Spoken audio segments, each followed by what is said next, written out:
Hey everybody, welcome to the show. This is the Atheist Experience. We're live. It's Sunday, July 22nd, 2012. I'm at Dillahunty. I just almost spilled my water all over the table. This is Jen. Peeples, welcome. Thank you. I would have laughed if you had. Well, as long as I didn't fry any electronic devices. We're coming to you live from Austin, Texas, the public access studio there. And this is a live call-in show. We'll have the number for you shortly. How are you doing? I'm doing pretty good. Good. Surviving the heat. Yeah, and actually, I find it kind of funny because last year we had just a miserable drought, and it was insanely hot all year to the point where we even had a governor, praying for rain. Yeah. And this year, the rest of the country is going through drought and extreme heat. And actually, I've found it quite nice around here, and a lot of rain in the last few weeks. So clearly, the lack of prayers. Yes. Much better. Well, and we did point out the fact last year that the weekend that we had the Texas Free Thought Convention in Houston, it rained like hell all over the place out here. So, yeah, the governor prays for rain, the state burns to the ground, the atheists have a convention, and it rains. So, clearly the clouds are smiling at us. of course. So, yeah, we'll be taking live calls in a little bit. But before we actually get started, you've got something that you wanted to talk about. Yeah, I want to talk about godparents because we get email from people from time to time who ask, hey, I've been asked to be a godparent. In fact, let me read you a couple of emails here. One of them, I'll leave the names out. It says, I'm due to become a godfather to my niece next month. What I'm having trouble with, guys, is the ceremony and all the praying for sins. Okay. Another person writes in and says, what do you and the other atheists think about godparents? Do you have a godfather? Did you have a godfather? Do your children have one now? Is it bad to have a godfather? Or to call a person a godfather? And another one says, my friends asked me to be the godfather of their son, which is a big honor for us, but that implies going to the church and listening to what the priest has to say about baptism. So clearly there's some confusion out there, even among people who were raised in a church, about what being a godparent means. And we get similar questions about people baptizing their children. I'll leave that for another topic, but I wanted to talk a little bit today about what's a godparent, and what are the duties of a godparent, what are the qualifications to be a godparent. So basically, a godparent is someone who sponsors a person's baptism. So when you present your child for baptism, or christening as some denominations call it, you will have someone who speaks on behalf of the child. In infant baptism, most denominations require some kind of confession of faith, which of course the infant is incapable of doing.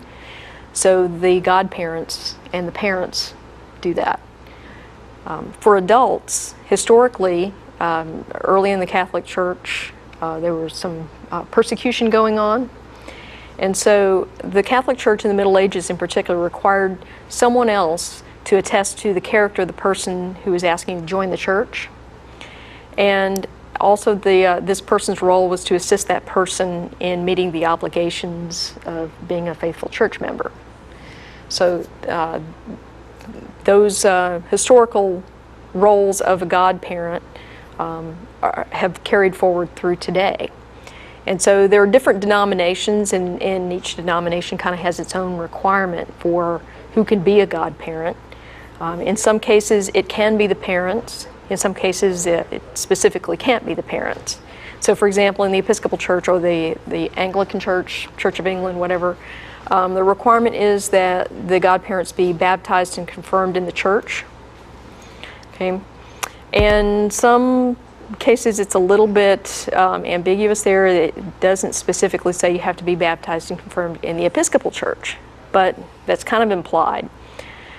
For the Catholic Church, you have to be a confirmed Catholic, and you have to have participated in communion. And you cannot be the child's parent, so it has to be someone else. For Lutherans, you got to be baptized and confirmed in the church. For Orthodox Christians, it's usually the best man or the bridesmaid from the wedding, the couple's wedding. Okay? And there's also a requirement that this person or persons be in good standing with the church. For Methodists, it can be the parents, but their specific requirement is that it be a mature, reliable Christian. And of course, Baptists, you can talk about Baptists here. Baptists don't do infant baptism. That's correct. So You don't have to have a godparent if you're a Baptist, because you're expected to make your own confession of faith. That's absolutely correct. So anyway, what your requirements are, if you're asked to be a godparent and you're an atheist, you probably need to have a conversation with the people who are asking you to do this, because this is a specific religious role here. So some of your responsibilities include take an active role in the child's upbringing and personal development. The godparent also instructs the child in the faith, especially if the parents have failed to do this. Also serve as a witness to the faith and help the child attain salvation. A little tough to do if you reject the concept of salvation. And in some denominations, you might even be responsible for naming the child. Which would be so awesome. Yeah. I dub the Satanus. Hitchens. Yes. Anyway, so these are some of the responsibilities, and you can see most of those are overtly religious responsibilities. So, there's this idea that, being a godparent is an honor, and I suppose it might be, but if you've been asked to be a godparent, you really need to investigate what it is they expect of you and what are the requirements, because as an atheist, you may not even meet the requirements to be a godparent. Yeah, it's one of those things where we understand the history of it, we understand the religious aspect of it. The thing is, a lot of people who are saying, hey, I'd like you to be my baby's godparents, don't have the first clue what any of those are. So it may be that they're asking you to just be the person who, jumps in when they're unavailable, or any number of things. But it's always good to most definitely ask and find out what exactly is it that I'm expected to do. Yeah. Well, and that kind of gets to this popular misconception about what a godparent is supposed to do. A lot of people think that a godparent is the person who cares for the child in the event the parents meet some untimely demise. Yeah, that's not quite it. Yeah, and actually, you can't transfer custody of a child or designate a guardian for your child with a baptismal certificate. Yeah. So the godparents have no legal claim to custody of a child, of their godchild. And if you want to designate a guardian for your child, you need to do that in a will or some other legal document, not by saying you're going to be the godparent. So that's what I have on godparents. Hopefully that helps some people that have been asked to do this. Yeah, the big thing is if they don't know that you're a non-believer and they ask you to do this, I agree. You should always ask exactly what it is that you're going to be expected to do. Maybe what they're expecting from you is something that you can do, even without letting them know. I mean, if for example, you're not out to this individual and they're asking, you need to find out exactly what they're asking, because if they're assuming some sort of religious obligation, then you might have to bow out, which might mean you end up outed. It depends on how the situation goes. But it's not. I wouldn't do it in any of the senses that are religious. But as far as the more social, that aspect of it, sure, I have no problem at all. Of course, it's also a responsibility. Yeah. So, it depends on how much weight you want to actually take on your shoulder. Okay. This is a live call-in show. We'll have the number up for you right away, but we've already got people on the lines, and we're going to go ahead and get started with Greg and Eugene. How are you? Pretty good. Thanks for taking the time to chat with me, and so sorry to be inconvenient with calling in with a mobile phone. Oh, well, we'll make do. Yeah, it's okay. Okay.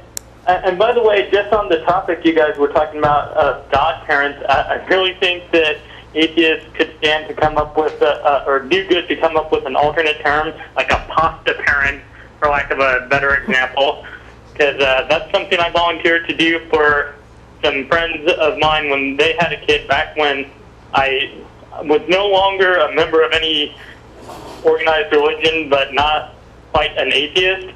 I volunteered to be the godfather of their kid, in the sense that if the kid needs something, needs some help, can't get a hold of the parents, I'm the guy that can come in and help, or worst case scenario, make sure that they're taken care of if something happens.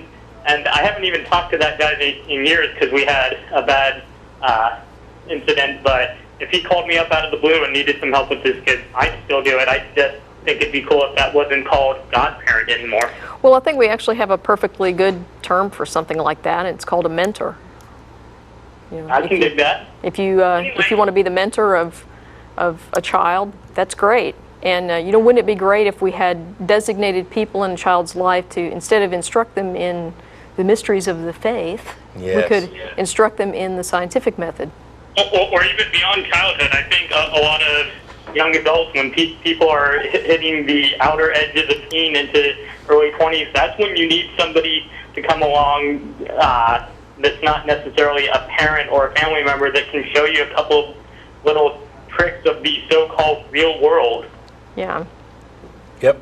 Anyway, so what'd you have for us? I called in for a different reason. Wanted to talk to you guys about the concept of a soul, because I'm one of the few atheists I know, not that I know many atheists, who believes in that. Okay. Okay. And first, I suppose I should start off with a definition, because that's such a nebulous term that means different things to different people. But to me, it's the biochemically generated electricity that runs my body, that causes my brain to work, that produces consciousness, which will cease to function as it currently does when I'm dead. It's basically a one-use thing that was created inside of my mom when her and my dad did the things that parents do. And when I'm dead, all of those electrons and protons will go do something else, much in the same way that when you take apart a nice sculpture made out of Legos, the same pieces exist, but that sculpture doesn't. Sure, but you started off by saying that it's the electricity, not for example, consciousness. But in any case, I don't know what justification you have for calling either one of those a soul. I mean, we've already got a word that works perfectly well for electricity. Well, I think that that's pretty much the only thing that to me makes sense as what is a soul, the thing that generates my consciousness, that allows that to happen, and that is a very temporary and permanent thing that's going to go away someday. Why? I'm still not saying. It sounds to me like you like the. Can you turn down your stream, because I can hear myself echoing?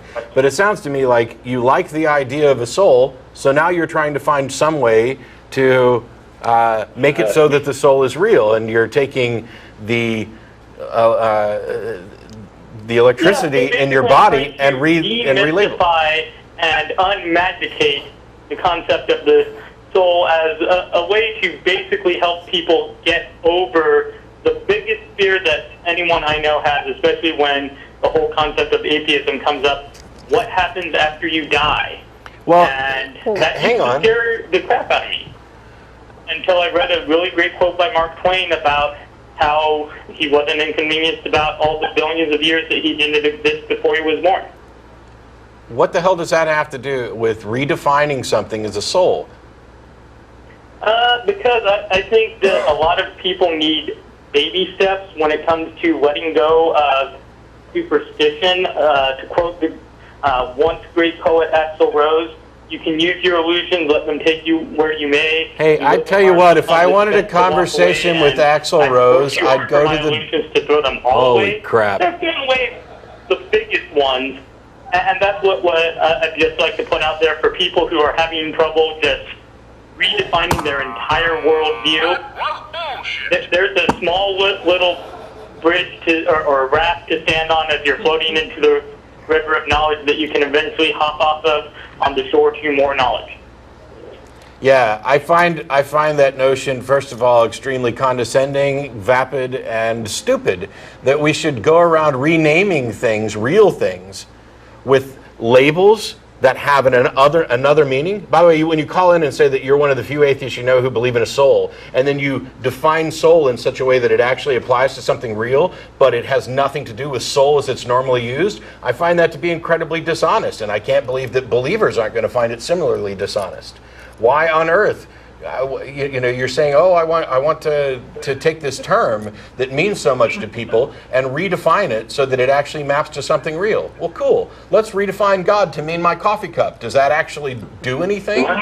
Actually, I've redefined God to be a psychological model for where humanity's collective head is at, Sure. as we continue to try and pull it out of our ass, because most people nowadays believe in one God as opposed to several dozen, which tells me that humanity's maybe trying to get on the idea of everybody being somewhat equal and not so divisive, even though we're still horribly screwing it up.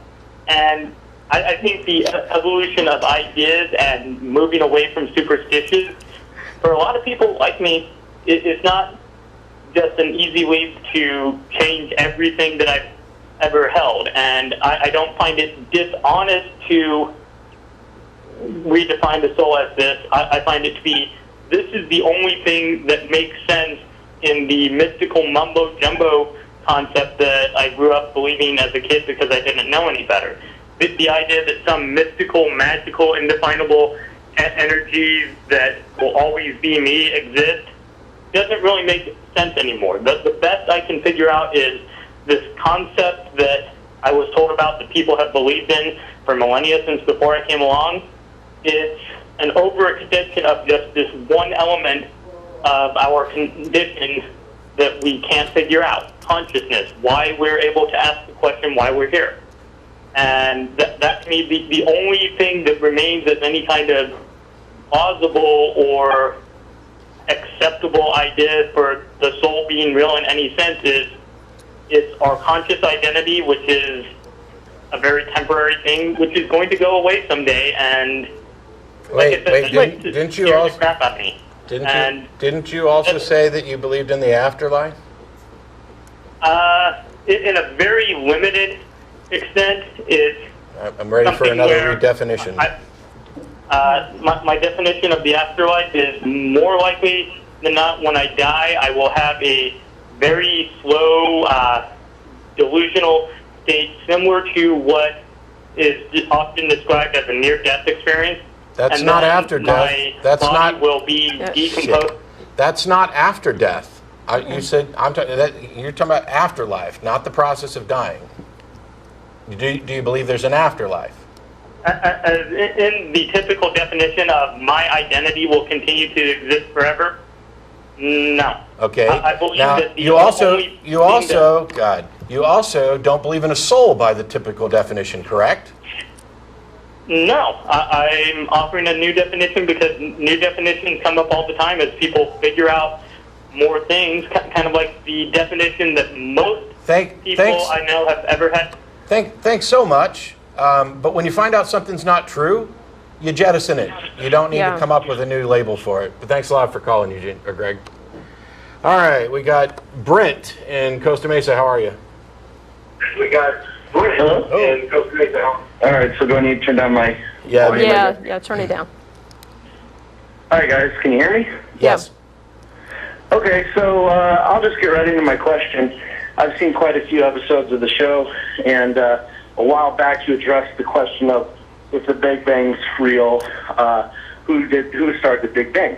Because what you did in that specific episode is provide a link, a domain to go to, and I took a look, and guy had like a decent idea of how it began, scientifically provable.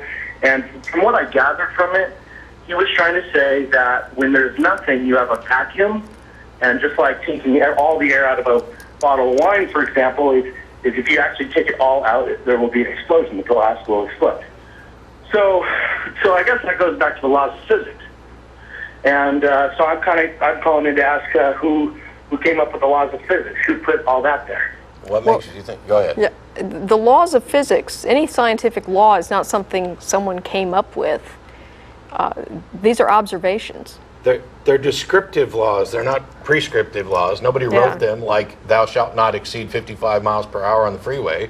This is just a description of how particles interact in the universe. Okay. You could validly ask, why are the laws of physics as they are instead of some alternative? But the question, who wrote the laws of physics, or who created the laws of physics, that is a nonsensical question. Okay. All right. So, in your opinion, I did watch this video, but unfortunately, I'm a pretty smart guy, but unfortunately, it's above my head. A lot of the terminology I've never heard of. Are you talking about? Are you talking about Lawrence Krauss's A Universe from Nothing? I believe that's the one. It's been a while since I've seen it. Yeah. So is there a way to a little simpler terminology to describe how the Big Bang happened? You're calling the wrong show. Yeah, I'm not a cosmologist, so I guess Lawrence Krauss is probably the best guy to break it down for you. I mean, this is what he does. Okay. Well, I appreciate that. Yeah, I definitely took a look at that. Do you mind if I just ask another question? Sure. Okay, so apparently there's been, we'll call it, for lack of a better word, missing link bones found that kind of show a difference from, let's say, a human and a monkey, right? To my knowledge, something like 24 highly incomplete skeletons. Okay, so we've got 24 skeletons of what would be a missing link, but how many T-Rex bones do we have? And it's like significantly more. And I'm wondering why we have such incomplete let's call it missing link bones, such incomplete and so few, whereas where we have very complete T-Rex or whatever dinosaur you want to specifically talk about.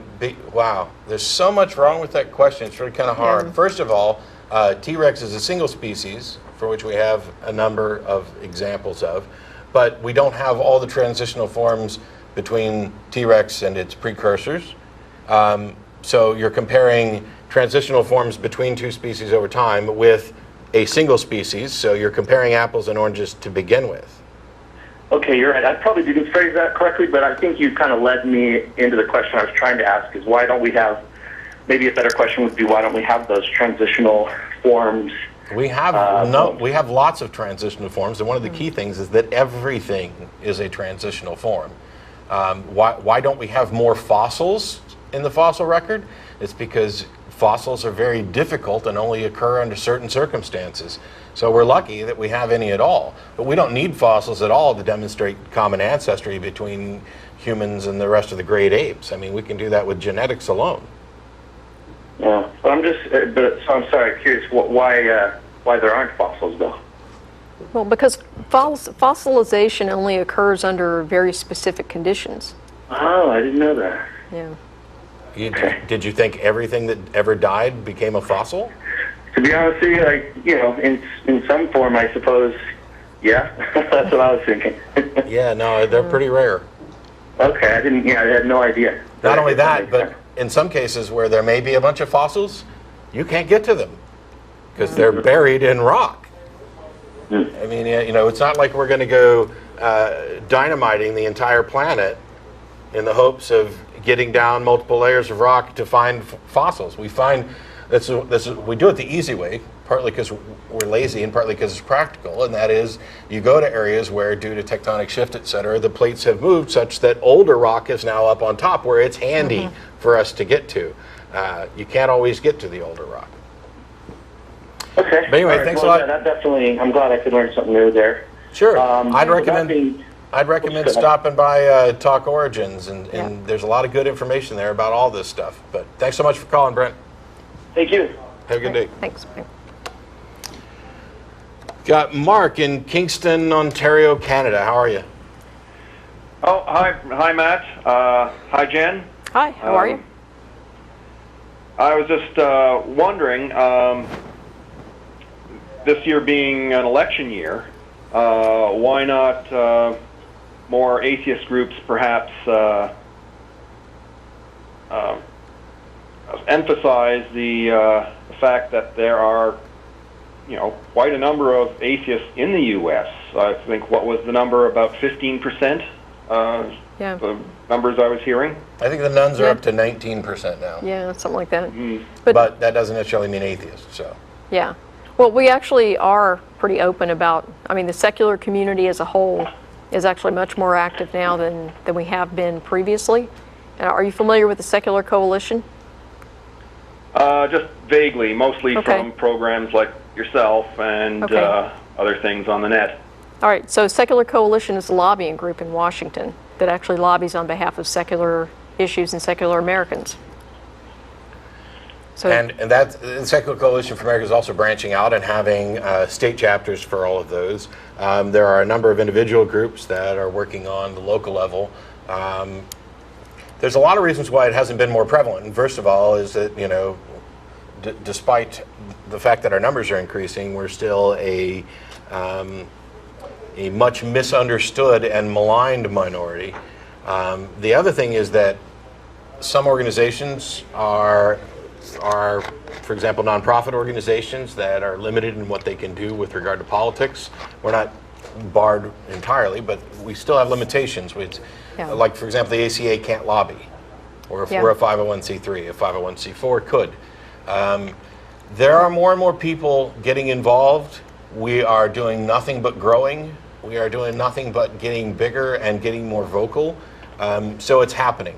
But the one thing is that a lot of people still aren't comfortable. They still email and say, "Oh, I'm the only atheist in my neighborhood," or "I'm the only one I know," or "I'm the only one in my city." And there are people who are afraid to come out. As long as we're still having, you know, conferences where people, like at the Secular Student Alliance, if you had a blue lanyard on, you were out, and people could take pictures of you and post them. But if you were not out, you wore a red lanyard. You don't see that at conferences for religious organizations where there are people who are still not willing to say who they are. So those of us who are out and active need to continue doing so we can create a world where everybody else can be out and active as well. It's just going to take time. It's just that, you know, I see whenever elections come around, all the politicians, like, oh yeah, let's say they'll go to New York and they'll go to a Jewish synagogue and put on, I forget the name of it, that beanie thing, and they'll yarmulke. participate in the ceremonies and that to show that they're just fine and great with the Jewish community. Yeah, that's Yeah. because there's money. yeah. And there is a potentially unified or voting bloc. It's not necessarily unified, but there is the impression of a unified voting bloc, and that is, oh, if I appeal to Jews, or if I want to appeal to Jews and get the Jewish vote, then I need to have this position on this issue. And one of the things about atheists is that we don't necessarily share the same position on a number of different things. The only unifying factor is the disbelief in a God. There are a number of other factors that seem fairly ubiquitous with regard to human rights and equality and things like that. And yes, by and large, atheists are going to trend more liberal, but that doesn't mean that a politician taking a position on X that agrees with the majority of atheists is likely to get the majority of atheists' votes. Because the things that, by and large, we're most passionate about are the things that are directly opposed by the majority who are more vocal and have more money and do have a unified voting bloc. When they can have preacher X get up in front of his congregation, even though he's a 501c3, and say, "No, I'm not going to tell you who to vote for, but the Democrats are evil atheist baby killers who want to destroy God's country." And you know, it's so incredibly dishonest on every possible level. But things are getting better. Well, and I would also add that a lot of the noise that you hear coming from the most religious, the most fundamentalist groups, it's not because they have a lot of people backing them up. It's just that they're used to screaming and having a tantrum when they don't get their way. And you're seeing a lot of that now with the healthcare mandate for birth control coverage. You know, this is something that's universally popular among the American public, especially for women. And, you know, you would think that Western civilization will end now because they're now required to cover birth control. Not churches, okay, but if a religious organization owns a business and they serve the general community, then they're not exempt from this mandate. And you would think that, you know, we have wiped our feet on the First Amendment or something like that. to hear them talk, but that is not the truth. And in fact, this kind of mandate has broad appeal to a lot of people. So I wouldn't interpret the noise that a lot of people make as indicating they have necessarily a majority about things. And I will also point out that the ACA publishes a voter's guide. I think we've published, 2 or 3 previously? 2? We've done it twice. 2? Yeah, okay. So every 2 years we've published a voter's guide, and we've asked potential, people seeking elected office throughout Texas to give us their views on a range of topics.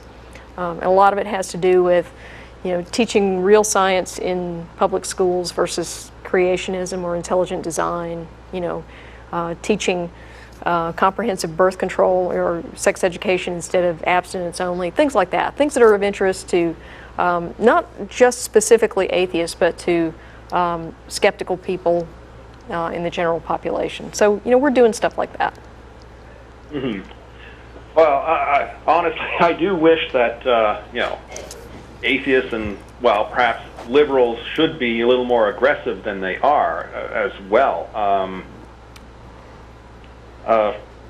Because I look on the television, I watch what goes on in the States, especially with Fox so-called news and whatnot, and it scares the crap out of me. That's because you're Canadian. Yeah. Oh yeah. Our conservatives are basically probably farther left than the Democrats there. Well, I don't know so much about that. But anyway, if I can, just one little thing to point out is that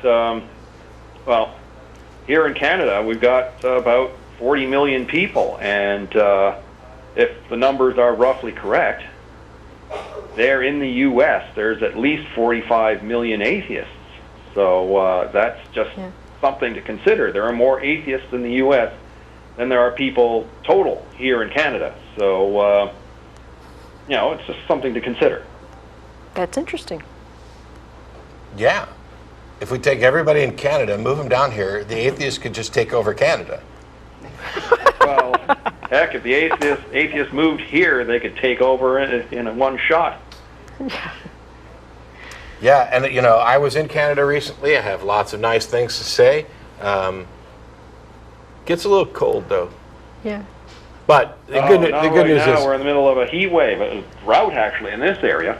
Yeah, the good news is though things are improving, and I think that they are inevitably going to continue improving because reason wins out, reality wins out. It's just the way things go.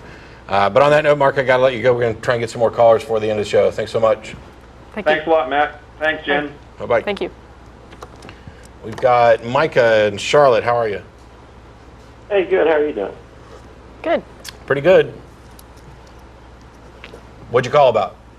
I just wanted to call about the validity of the resurrection of Jesus and how it relates to the origin of life. Sorry, one more time? The validity of the resurrection of Jesus and how it relates to the origin of life. Okay. And here's my question. Since you're an atheist and I'm a theist, we both kind of have different viewpoints. I believe that the origin of life is supernatural, and you believe that it's natural. Yes. And would you agree that, I'm not saying there is evidence that Jesus rose from the dead. If Jesus was dead for 3 days and he rose from the dead, would you agree that would be a supernatural event?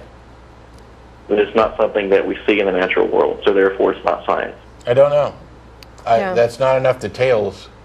See, one of the things is that death isn't extremely well defined. We pull people back from the brink of death. Yeah. So I can't say for sure that it would be supernatural. I can say that it would certainly be extraordinary. It would certainly be extraordinary and would seem to be supernatural. Okay, right. So if Jesus and all of his cells were dead for 3 days, and somehow his whole entire body was regenerated after 3 days, would you agree that that would be something supernatural? At least I just something said- that's not Again, seen we don't in the know. natural world. We just said it would be extraordinary, but we wouldn't necessarily call it. The fact that something Supernatural. hasn't previously been observed doesn't mean that it's necessarily unnatural. What I said when I answered your question is that I don't know what I would consider it. There's not enough information, but I'm willing to grant that that sort of thing might be perceived as supernatural and could in fact be. Okay. But you would definitely agree, since it's not something that is seen in the natural world, that at this point in time it cannot be considered science, right? We don't know. It can't be considered science. See, everything Well, about the phrasing about this is kind of clumsy. I'm assuming you mean that there wouldn't be a scientific explanation, and the answer is we Right, don't know. right. Well, no, there would be. The answer would be no, because we would have the very first occurrence, and we would then need to investigate it in order to determine. So at the Right, time that yeah, it occurred, so- there wouldn't be a scientific explanation. But there's lots of Okay. things for which we don't currently have a scientific explanation. That doesn't make them supernatural. Right, exactly. So if that were to, if Jesus' resurrection were indeed true, it would not be something that would have empirical support. We wouldn't have any scientific theory of how it happened, right? Well, are you saying that we couldn't use the scientific method to investigate it? We could, but since it's something that we don't see in that, and what I'm saying is that there is a historical claim that Jesus rose from the dead. Yes. Okay. And since we do not see anything, we don't see men dying for 3 days and resurrecting in the natural world that we have today. Would everyone agree with that? Yes, I'm That's unaware correct. of any confirmed case of that happening ever, including Jesus. Right. Okay. So I guess here's the entire point I'm trying to make. Okay, is that we both agree that if Jesus did rise from the dead, there's no scientific evidence in the natural world that such a thing can happen, that it's actually a natural process, that a man can be dead for 3 days, his cells be dead, and somehow be regenerated after 3 days. Okay? So by your own logic... Well, hang on. Before we get to my own logic, 2 quick things. You're saying we agree on something, and then the way you phrase it sounds like it was pre-written and doesn't match what I actually agreed to. And then as far as my own logic, there's just logic. I don't have my own special type of logic. Right. Okay. Right. But based on what you're telling me, that's Okay. what I'm saying. Based on what we both agree on, actually. Okay. So, but based on what we both agree on and what you just told me, the origin of life when non-living material became living is not science. No, And it that's couldn't No, be even that's- supernatural. You didn't listen to a No. word I said, did you? No, I did. I You said- was very, very clear that the mere fact that we haven't observed something before doesn't tell us necessarily that it's supernatural. And the fact that we don't currently have a scientific explanation for something doesn't tell us that it's supernatural. Right, and even if it's not supernatural, if we don't, for example, if we don't see men resurrecting after 3 days in the natural world, science is what we can observe in the natural world, correct? Science is the explanations for what we observe in the It's- natural world. Yeah. It's a method. It's not I a would body call of that a knowledge. theory. It's not necessarily science. That's what a theory is. Whoa. No, wait. Give me your definition of a theory. A theory is an explanation that is based on the facts that what we observe. In other words, we have a set of facts, and a theory is what explains those facts. Right.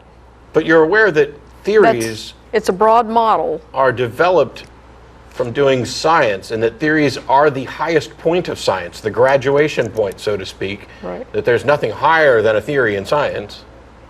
Right, exactly. So what I'm saying is that there are no facts that we have that support the idea that a man can be dead for 3 days and resurrect. In the same sense that there are no facts that support the idea that non-living material can become living. Yeah, actually there is. there actually is.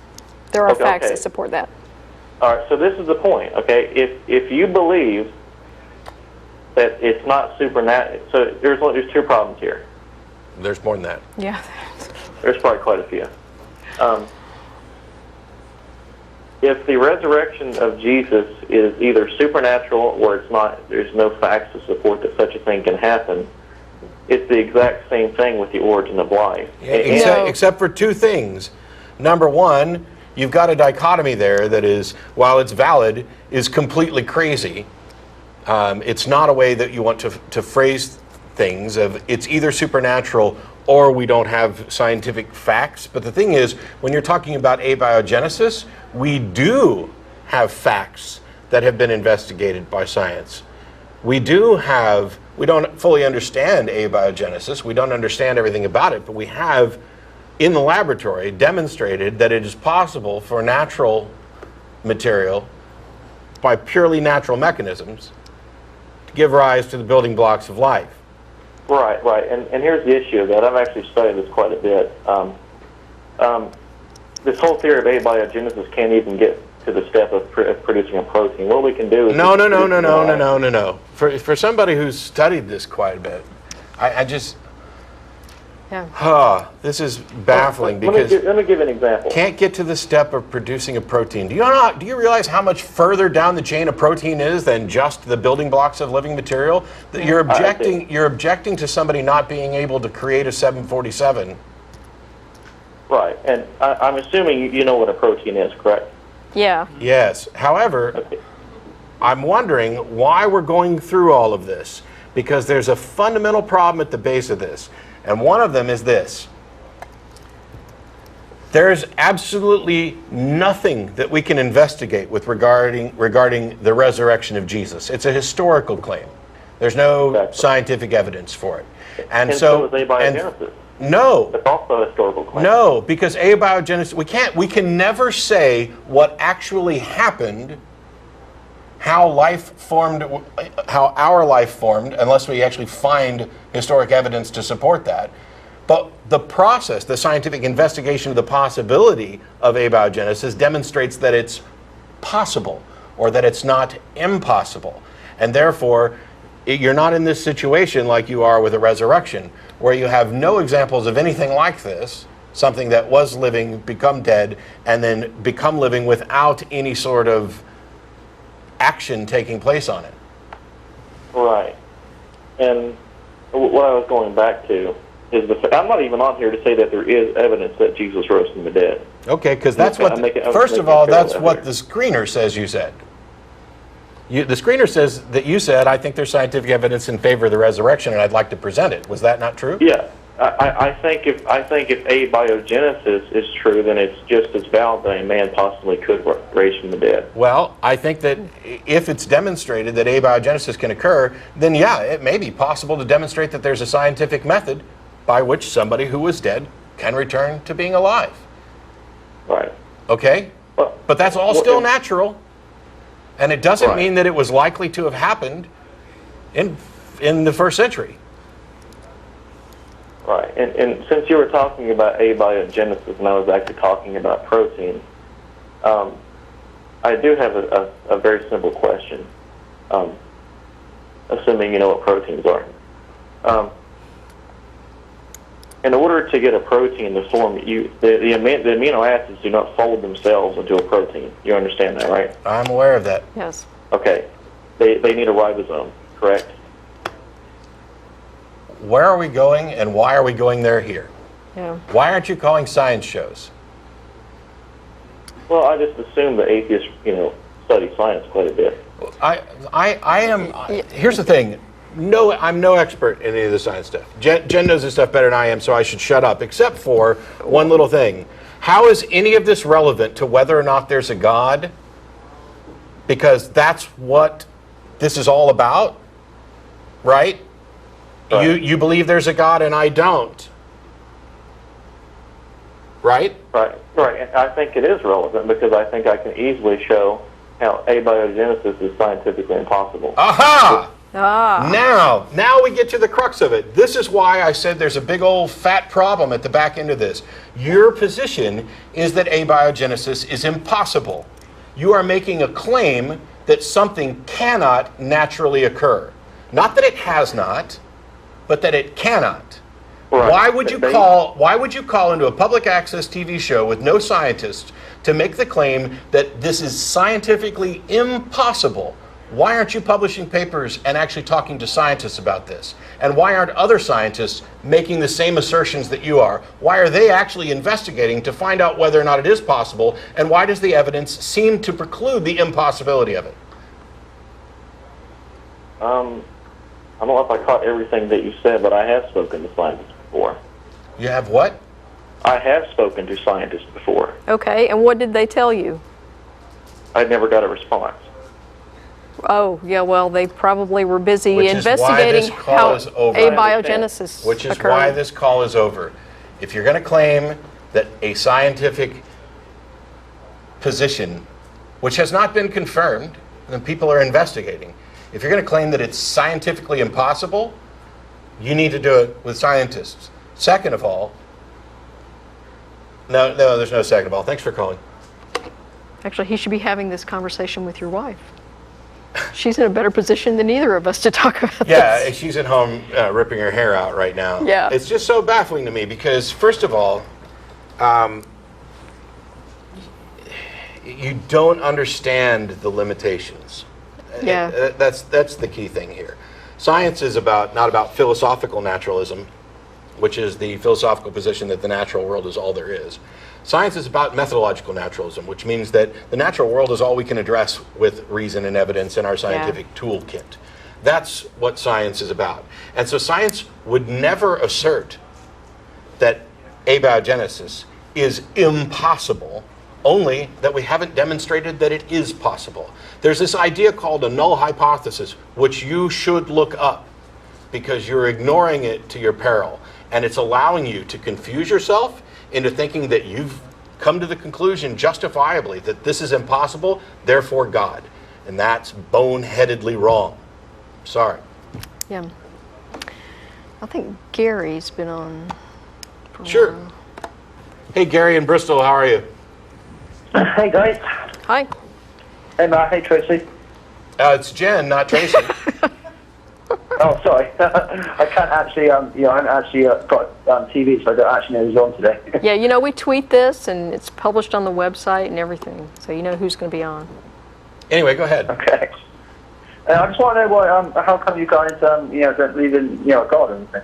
Which God? What? Okay. Yeah, any God. Just why don't you believe in God at all? What's a supernatural being? A mind, whatever. I've not seen evidence sufficient to convince me that such a God exists. That answer your question? Evidently. Apparently it did. All right. Well, that was easy. Yeah. Thanks for waiting, Gary. Isaac in Fresno, how are you? I'm doing well, and you? All right. Not too bad. Can you hear me? Yep. We can. Okay. Did the screener already tell you my question? It says here the Catholic Church is a force for good in the world? Yes. I imagine you disagree with that position. Absolutely. Absolutely. Okay. Oh, well. Perhaps this would work better first if you presented your reasoning. I'm sorry, hang on a second. Let me back up for a second. My position is that the Catholic Church itself has done good. So if the only argument is that the Catholic Church has done good and therefore it's a force for good in the world, okay. My objection to the labeling of the Catholic Church as a force for good is the things that they do that aren't good. Okay. And my position would be that examples? Catholics have done good in the world, Yes. but the Catholic Church is not a force for good. Well, I mean, it's still people. It's hard to say, Yeah. I don't want to get down to the building hasn't done anything, but yeah. Examples? Yeah. So yes, examples Sure, of why you think the world would be better without the Catholic Church.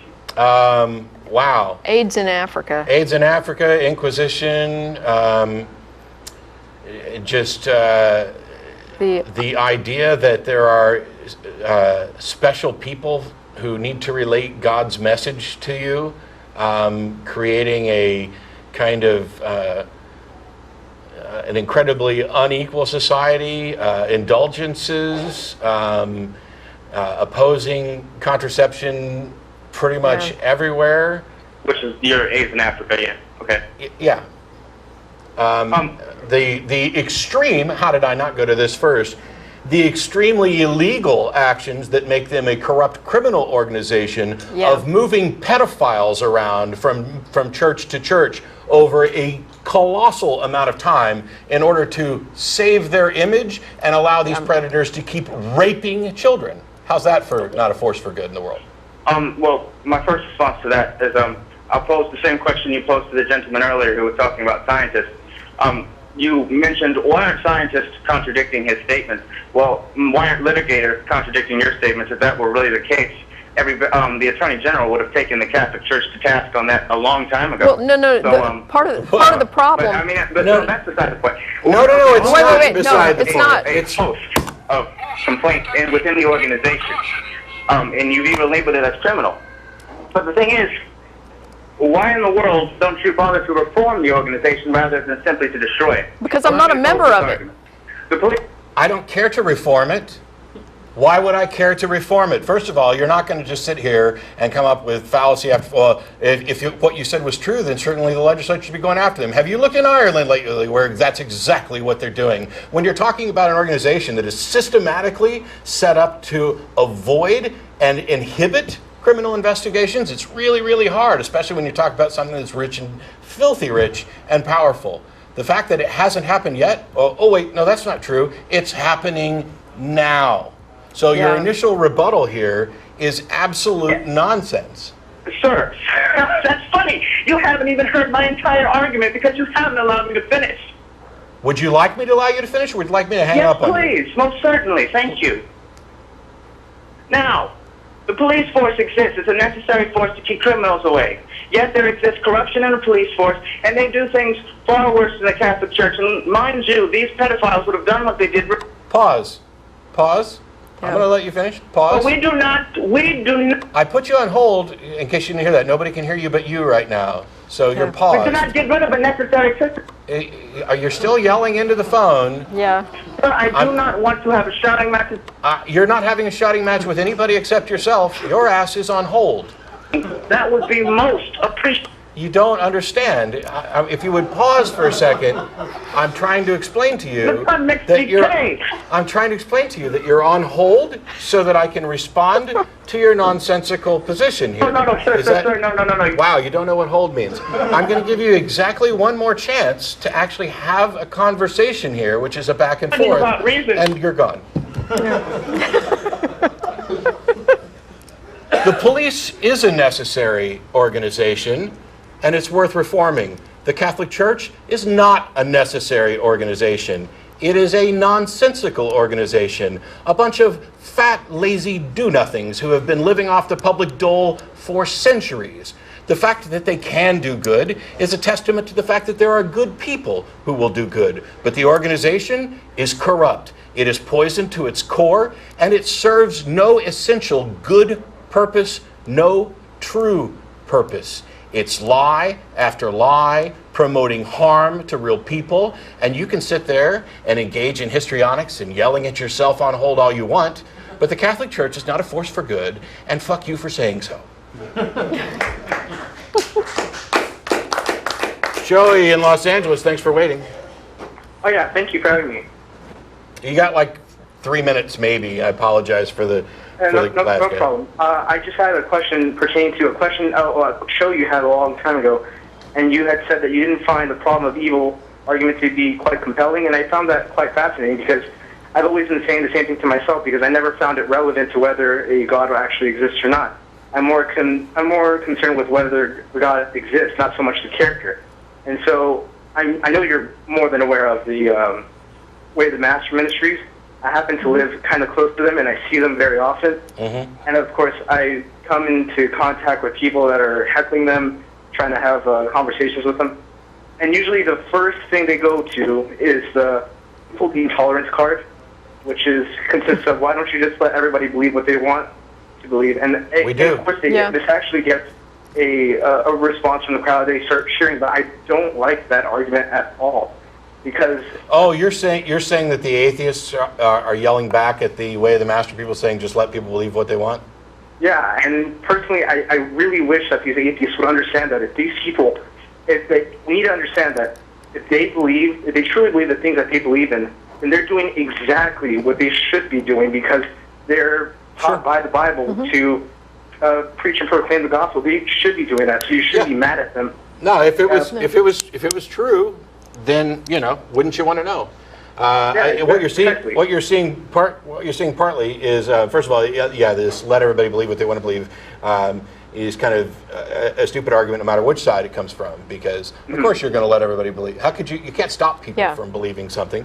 But what we're really talking about is we should encourage people to believe that which is true because it benefits them and all of us. So it's not that we're attempting to, implement draconian measures to control what people think. We're actually trying to encourage people by reason, and so are they. It's just that their reasoning's flawed. And a lot of what you're seeing, I think, is frustration at seeing the same people out there preaching the same thing over and over again when it's failed, like miserably failed. Yeah, precisely. Well, go ahead. Yeah, I was going to say, I think a lot of the atheists who say, hey, just let them believe what they want to believe, that's fine, except, as Matt said, you can't make them not believe what they believe. But you don't have to leave their assertions unchallenged. And if what they're saying is don't challenge their assertions because somehow it's intolerant, I disagree with that. And that's based on a premise that there's no harm in what they're saying. And I think there is harm. And I think we're right to point that out. Yeah, well, precisely. It's like I've heard Matt say our thoughts inform our actions, and that's why the truth actually does matter. And so for that reason, that was the question I wanted to propose is, in addition to the problem of evil of argument, which I also don't find very compelling, what are some other atheist arguments that you guys don't necessarily find compelling either, and what are your reasons for it? From both Matt and Jen. Go ahead.